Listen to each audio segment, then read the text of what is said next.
شروع اللہ کے نام سے جو بڑا مہربان نہایت رحم والا ہے۔ طاسین، یہ قرآن اور کتاب روشن کی آیتیں ہیں، مومنوں کے لیے ہدایت اور بشارت ہے۔ وہ جو نماز پڑھتے اور زکوٰۃ دیتے اور آخرت کا یقین رکھتے ہیں۔ جو لوگ آخرت پر ایمان نہیں رکھتے، ہم نے ان کے اعمال ان کے لیے آراستہ کر دیے ہیں تو وہ سرگرداں ہو رہے ہیں۔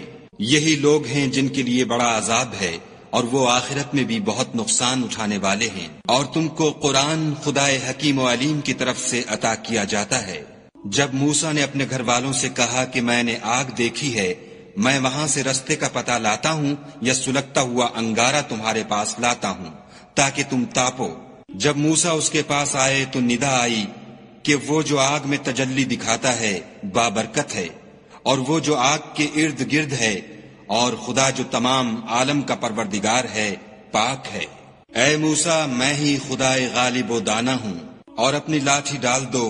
جب اسے دیکھا تو اس طرح ہل رہی تھی گویا سانپ ہے، تو پیٹھ پھیر کر بھاگے اور پیچھے مڑ کر نہ دیکھا۔ حکم ہوا کہ موسیٰ ڈرو مت، ہمارے پاس پیغمبر ڈرا نہیں کرتے۔ ہاں، جس نے ظلم کیا پھر برائی کے بعد اسے نیکی سے بدل دیا تو میں بخشنے والا مہربان ہوں۔ اور اپنا ہاتھ اپنے گریبان میں ڈالو، بے عیب سفید نکلے گا، ان 2 معجزوں کے ساتھ جو 9 معجزوں میں داخل ہیں۔ فرعون اور اس کی قوم کے پاس جاؤ کہ وہ بد کردار لوگ ہیں۔ جب ان کے پاس ہماری روشن نشانیاں پہنچیں، کہنے لگے یہ صریح جادو ہے، اور بے انصافی اور غرور سے ان سے انکار کیا، لیکن ان کے دل ان کو مان چکے تھے۔ سو دیکھ لو کہ فساد کرنے والوں کا انجام کیسا ہوا۔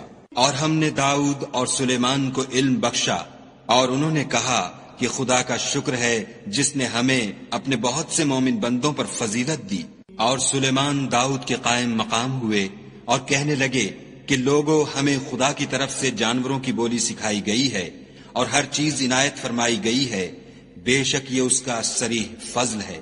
اور سلیمان کے لیے جنوں اور انسانوں اور پرندوں کے لشکر جمع کیے گئے، اور وہ قسم وار کیے گئے تھے، یہاں تک کہ جب چیونٹیوں کے میدان میں پہنچے تو ایک چیونٹی نے کہا کہ چیونٹیوں اپنے اپنے بلوں میں داخل ہو جاؤ، ایسا نہ ہو کہ سلیمان اور اس کے لشکر تم کو کچل ڈالیں اور ان کو خبر بھی نہ ہو۔ تو وہ اس کی بات سے ہنس پڑے اور کہنے لگے کہ اے پروردگار، مجھے توفیق عنایت کر کہ جو احسان تو نے مجھ پر اور میرے ماں باپ پر کیے ہیں ان کا شکر کروں، اور ایسے نیک کام کروں کہ تو ان سے خوش ہو جائے، اور مجھے اپنی رحمت سے اپنے نیک بندوں میں داخل فرما۔ اور جب انہوں نے جانوروں کا جائزہ لیا تو کہنے لگے کیا سبب ہے کہ ہدہد نظر نہیں آتا؟ کیا کہیں غائب ہو گیا ہے؟ میں اسے سخت سزا دوں گا یا ذبح کر ڈالوں گا، یا میرے سامنے اپنی بے قصوری کی دلیل صریح پیش کرے۔ ابھی تھوڑی ہی دیر ہوئی تھی کہ ہدہد موجود ہوا اور کہنے لگا کہ مجھے ایک ایسی چیز معلوم ہوئی ہے جس کی آپ کو خبر نہیں، اور میں آپ کے پاس شہر سبا سے ایک یقینی خبر لے کر آیا ہوں۔ میں نے ایک عورت دیکھی کہ ان لوگوں پر بادشاہت کرتی ہے اور ہر چیز اسے میسر ہے، اور اس کا ایک بڑا تخت ہے۔ میں نے دیکھا کہ وہ اور اس کی قوم خدا کو چھوڑ کر آفتاب کو سجدہ کرتے ہیں، اور شیطان نے ان کے اعمال انہیں آراستہ کر دکھائے ہیں اور ان کو رستے سے روک رکھا ہے، پس وہ رستے پر نہیں آتے اور نہیں سمجھتے کہ خدا کو جو آسمانوں اور زمین میں چھپی چیزوں کو ظاہر کر دیتا اور تمہارے پوشیدہ اور ظاہر اعمال کو جانتا ہے، کیوں سجدہ نہ کریں؟ خدا کے سوا کوئی عبادت کے لائق نہیں، وہی عرش عظیم کا مالک ہے۔ سلیمان نے کہا اچھا، ہم دیکھیں گے تو نے سچ کہا ہے یا تو جھوٹا ہے۔ یہ میرا خط لے جا اور اسے ان کی طرف ڈال دے، پھر ان کے پاس سے پھر آ اور دیکھ کہ وہ کیا جواب دیتے ہیں۔ ملکہ نے کہا کہ دربار والو، میری طرف ایک نامہ گرامی ڈالا گیا ہے، وہ سلیمان کی طرف سے ہے، اور مضمون یہ ہے کہ شروع خدا کا نام لے کر جو بڑا مہربان نہایت رحم والا ہے۔ بعد اس کے یہ کہ مجھ سے سرکشی نہ کرو اور مطیع و منقاد ہو کر میرے پاس چلے آؤ۔ خط سنا کر کہنے لگی کہ اے اہل دربار، میرے اس معاملے میں مجھے مشورہ دو، جب تک تم حاضر نہ ہو اور صلاح نہ دو میں کسی کام کو فیصل کرنے والی نہیں۔ وہ بولے کہ ہم بڑے زور آور اور سخت جنگجو ہیں، اور حکم آپ کے اختیار ہے تو جو حکم دیجیے گا اس کے معال پر نظر کر لیجیے گا۔ اس نے کہا کہ بادشاہ جب کسی شہر میں داخل ہوتے ہیں تو اس کو تباہ کر دیتے ہیں اور وہاں کے عزت والوں کو ذلیل کر دیا کرتے ہیں، اور اسی طرح یہ بھی کریں گے۔ اور میں ان کی طرف کچھ تحفہ بھیجتی ہوں اور دیکھتی ہوں کہ قاصد کیا جواب لاتے ہیں۔ جب قاصد سلیمان کے پاس پہنچا تو سلیمان نے کہا، کیا تم مجھے مال سے مدد دینا چاہتے ہو؟ جو کچھ خدا نے مجھے عطا فرمایا ہے وہ اس سے بہتر ہے جو تمہیں دیا ہے۔ حقیقت یہ ہے کہ اپنے تحفے سے تم ہی خوش ہوتے ہوگے۔ ان کے پاس واپس جاؤ، ہم ان پر ایسے لشکر لے کر حملہ کریں گے جن کے مقابلے کی ان میں طاقت نہ ہوگی، اور ان کو وہاں سے بے عزت کر کے نکال دیں گے اور وہ ذلیل ہوں گے۔ سلیمان نے کہا کہ اے دربار والو، کوئی تم میں ایسا ہے کہ قبل اس کے کہ وہ لوگ فرما بردار ہو کر ہمارے پاس آئیں ملکہ کا تخت میرے پاس لے آئے؟ جنات میں سے ایک قوی ہیکل جن نے کہا کہ قبل اس کے کہ آپ اپنی جگہ سے اٹھیں میں اس کو آپ کے پاس لا حاضر کرتا ہوں، اور مجھے اس پر قدرت بھی حاصل ہے اور امانت دار بھی ہوں۔ ایک شخص جس کو کتاب الہی کا علم تھا کہنے لگا کہ میں آپ کی آنکھ کے جھپکنے سے پہلے اسے آپ کے پاس حاضر کیے دیتا ہوں۔ جب سلیمان نے تخت کو اپنے پاس رکھا ہوا دیکھا تو کہا کہ یہ میرے پروردگار کا فضل ہے تاکہ مجھے آزمائے کہ میں شکر کرتا ہوں یا کفران نعمت کرتا ہوں، اور جو شکر کرتا ہے تو اپنے ہی فائدے کے لیے شکر کرتا ہے، اور جو ناشکری کرتا ہے تو میرا پروردگار بے پرواہ اور کرم کرنے والا ہے۔ سلیمان نے کہا کہ ملکہ کے امتحان عقل کے لیے اس کے تخت کی صورت بدل دو، دیکھیں کہ وہ سوجھ بوجھ رکھتی ہے یا ان لوگوں میں سے ہے جو سوجھ نہیں رکھتے۔ جب وہ آ پہنچی تو پوچھا گیا کہ کیا آپ کا تخت بھی اسی طرح کا ہے؟ اس نے کہا کہ یہ تو گویا ہو بہو وہی ہے، اور ہم کو اس سے پہلے ہی سلیمان کی عظمت و شان کا علم ہو گیا تھا، اور ہم فرما بردار ہیں۔ اور وہ جو خدا کے سوا اور کی پرستش کرتی تھی سلیمان نے اس کو اس سے منع کیا، اس سے پہلے تو وہ کافروں میں سے تھی۔ پھر اس سے کہا گیا کہ محل میں چلیے۔ جب اس نے اس کے فرش کو دیکھا تو اسے پانی کا حوض سمجھا اور کپڑا اٹھا کر اپنی پنڈلیاں کھول دیں۔ سلیمان نے کہا یہ ایسا محل ہے جس کے نیچے بھی شیشے جڑے ہوئے ہیں۔ وہ بول اٹھی کہ پروردگار میں اپنے آپ پر ظلم کرتی رہی تھی، اور اب میں سلیمان کے ہاتھ پر خدا رب العالمین پر ایمان لاتی ہوں۔ اور ہم نے سمود کی طرف ان کے بھائی صالح کو بھیجا کہ خدا کی عبادت کرو، تو وہ دو فریق ہو کر آپس میں جھگڑنے لگے۔ صالح نے کہا کہ اے قوم، تم بھلائی سے پہلے برائی کے لیے کیوں جلدی کرتے ہو، اور خدا سے بخشش کیوں نہیں مانگتے تاکہ تم پر رحم کیا جائے؟ وہ کہنے لگے کہ تم اور تمہارے ساتھی ہمارے لیے شگون بد ہیں۔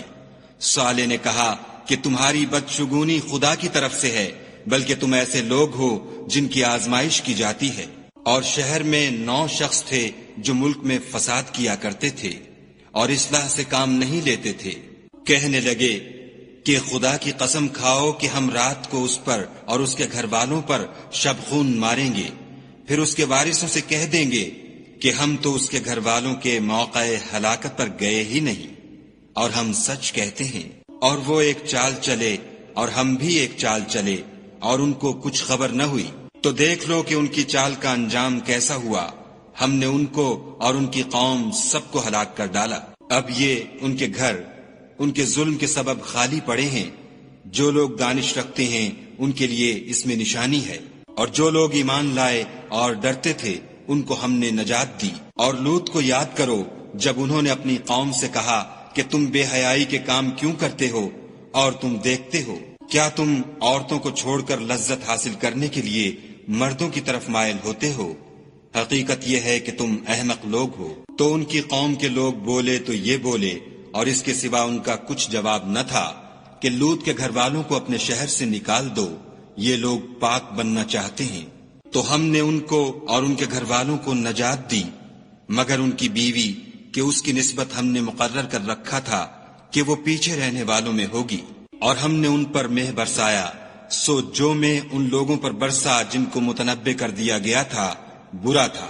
کہہ دو کہ سب تعریف خدا ہی کو سزاوار ہے، اور اس کے بندوں پر سلام ہے جن کو اس نے منتخب فرمایا۔ بھلا خدا بہتر ہے یا وہ جن کو یہ اس کا شریک بناتے ہیں؟ بھلا کس نے آسمانوں اور زمین کو پیدا کیا، اور کس نے تمہارے لیے آسمان سے پانی برسایا؟ ہم نے، پھر ہم نے اس سے سرسبز باغ اگائے۔ تمہارا کام تو نہ تھا کہ تم ان کے درختوں کو اگاتے، تو کیا خدا کے ساتھ کوئی اور بھی معبود ہے؟ ہرگز نہیں، بلکہ یہ لوگ رستے سے الگ ہو رہے ہیں۔ بھلا کس نے زمین کو قرارگاہ بنایا اور اس کے بیچ نہریں بنائیں اور اس کے لیے پہاڑ بنائے، اور کس نے 2 دریاؤں کے بیچ اوٹ بنائی؟ یہ سب کچھ خدا نے بنایا، تو کیا خدا کے ساتھ کوئی اور معبود بھی ہے؟ ہرگز نہیں، بلکہ ان میں اکثر دانش نہیں رکھتے۔ بھلا کون بے قرار کی التجا قبول کرتا ہے جب وہ اس سے دعا کرتا ہے، اور کون اس کی تکلیف کو دور کرتا ہے، اور کون تم کو زمین میں اگلوں کا جانشین بناتا ہے؟ یہ سب کچھ خدا کرتا ہے، تو کیا خدا کے ساتھ کوئی اور معبود بھی ہے؟ ہرگز نہیں، مگر تم بہت کم غور کرتے ہو۔ بھلا کون تم کو جنگل اور دریا کے اندھیروں میں رستہ بتاتا، اور کون ہواؤں کو اپنی رحمت کے آگے خوشخبری بنا کر بھیجتا ہے؟ یہ سب کچھ خدا کرتا ہے، تو کیا خدا کے ساتھ کوئی اور معبود بھی ہے؟ ہرگز نہیں۔ یہ لوگ جو شرک کرتے ہیں، خدا کی شان اس سے بلند ہے۔ بھلا کون خلقت کو پہلی بار پیدا کرتا، پھر اس کو بار بار پیدا کرتا رہتا ہے؟ اور کون تم کو آسمان اور زمین سے رزق دیتا ہے؟ یہ سب کچھ خدا کرتا ہے، تو کیا خدا کے ساتھ کوئی اور معبود بھی ہے؟ ہرگز نہیں۔ کہہ دو کہ مشرکو، اگر تم سچے ہو تو دلیل پیش کرو۔ کہہ دو کہ جو لوگ آسمانوں اور زمین میں ہیں خدا کے سوا غیب کی باتیں نہیں جانتے، اور نہ یہ جانتے ہیں کہ کب زندہ کر کے اٹھائے جائیں گے، بلکہ آخرت کے بارے میں ان کا علم منتہی ہو چکا ہے، بلکہ وہ اس سے شک میں ہیں، بلکہ اس سے اندھے ہو رہے ہیں۔ اور جو لوگ کافر ہیں کہتے ہیں کہ جب ہم اور ہمارے باپ دادا مٹی ہو جائیں گے تو کیا ہم پھر قبروں سے نکالے جائیں گے؟ یہ وعدہ ہم سے اور ہمارے باپ دادا سے پہلے سے ہوتا چلا آیا ہے۔ کہاں کا اٹھنا اور کیسی قیامت، یہ تو صرف پہلے لوگوں کی کہانیاں ہیں۔ کہہ دو کہ ملک میں چلو پھرو، پھر دیکھو کہ گناہ گاروں کا انجام کیا ہوا، اور ان کے حال پر غم نہ کرنا، اور نہ ان چالوں سے جو یہ کر رہے ہیں تنگ دل ہونا، اور کہتے ہیں کہ اگر تم سچے ہو تو یہ وعدہ کب پورا ہوگا؟ کہہ دو کہ جس عذاب کے لیے تم جلدی کر رہے ہو شاید اس میں سے کچھ تمہارے نزدیک آ پہنچا ہو، اور تمہارا پروردگار تو لوگوں پر فضل کرنے والا ہے، لیکن ان میں سے اکثر شکر نہیں کرتے۔ اور جو باتیں ان کے سینوں میں پوشیدہ ہوتی ہیں اور جو کام وہ ظاہر کرتے ہیں تمہارا پروردگار ان سب کو جانتا ہے۔ اور آسمانوں اور زمین میں کوئی پوشیدہ چیز نہیں ہے مگر وہ کتاب روشن میں لکھی ہوئی ہے۔ بے شک یہ قرآن بنی اسرائیل کے سامنے اکثر باتیں جن میں وہ اختلاف کرتے ہیں بیان کر دیتا ہے، اور بے شک یہ مومنوں کے لیے ہدایت اور رحمت ہے۔ تمہارا پروردگار قیامت کے روز ان میں اپنے حکم سے فیصلہ کر دے گا، اور وہ غالب اور علم والا ہے۔ تو خدا پر بھروسہ رکھو، تم تو حق صریح پر ہو۔ کچھ شک نہیں کہ تم مردوں کو بات نہیں سنا سکتے، اور نہ بہروں کو جبکہ وہ پیٹھ پھیر کر پھر جائیں آواز سنا سکتے ہو، اور نہ اندھوں کو گمراہی سے نکال کر رستہ دکھا سکتے ہو۔ تم تو انہی کو سنا سکتے ہو جو ہماری آیتوں پر ایمان لاتے ہیں اور وہ فرما بردار ہو جاتے ہیں۔ اور جب ان کے بارے میں عذاب کا وعدہ پورا ہوگا تو ہم ان کے لیے زمین میں سے ایک جانور نکالیں گے جو ان سے بیان کر دے گا، اس لیے کہ لوگ ہماری آیتوں پر ایمان نہیں لاتے تھے۔ اور جس روز ہم ہر امت میں سے اس گروہ کو جمع کریں گے جو ہماری آیتوں کی تکذیب کرتے تھے تو ان کی جماعت بندی کی جائے گی، یہاں تک کہ جب سب آ جائیں گے تو خدا فرمائے گا کہ کیا تم نے میری آیتوں کو جھٹلا دیا تھا اور تم نے اپنے علم سے ان پر احاطہ تو کیا ہی نہ تھا؟ بھلا تم کیا کرتے تھے؟ اور ان کے ظلم کے سبب ان کے حق میں وعدہ عذاب پورا ہو کر رہے گا تو وہ بول بھی نہ سکیں گے۔ کیا انہوں نے نہیں دیکھا کہ ہم نے رات کو اس لیے بنایا ہے کہ اس میں آرام کریں، اور دن کو روشن بنایا ہے کہ اس میں کام کریں؟ بے شک اس میں مومن لوگوں کے لیے نشانیاں ہیں۔ اور جس روز سور پھونکا جائے گا تو جو لوگ آسمانوں اور جو زمین میں ہیں سب گھبرا اٹھیں گے، مگر وہ جسے خدا چاہے اور سب اس کے پاس عاجز ہو کر چلے آئیں گے۔ اور تم پہاڑوں کو دیکھتے ہو تو خیال کرتے ہو کہ اپنی جگہ پر کھڑے ہیں، مگر وہ اس روز اس طرح اڑتے پھریں گے جیسے بادل۔ یہ خدا کی کاریگری ہے جس نے ہر چیز کو مضبوط بنایا، بے شک وہ تمہارے سب افعال سے باخبر ہے۔ جو شخص نیکی لے کر آئے گا تو اس کے لیے اس سے بہتر بدلہ تیار ہے، اور ایسے لوگ اس روز گھبراہٹ سے بے خوف ہوں گے۔ اور جو برائی لے کر آئے گا تو ایسے لوگ اوندھے منہ دوزخ میں ڈال دیے جائیں گے۔ تم کو تو انہی اعمال کا بدلہ ملے گا جو تم کرتے رہے ہو۔ کہہ دو مجھ کو یہی ارشاد ہوا ہے کہ اس شہر مکہ کے مالک کی عبادت کروں جس نے اس کو محترم اور مقام ادب بنایا ہے، اور سب چیز اسی کی ہے، اور یہ بھی حکم ہوا ہے کہ اس کا حکم بردار رہوں، اور یہ بھی کہ قرآن پڑھا کروں۔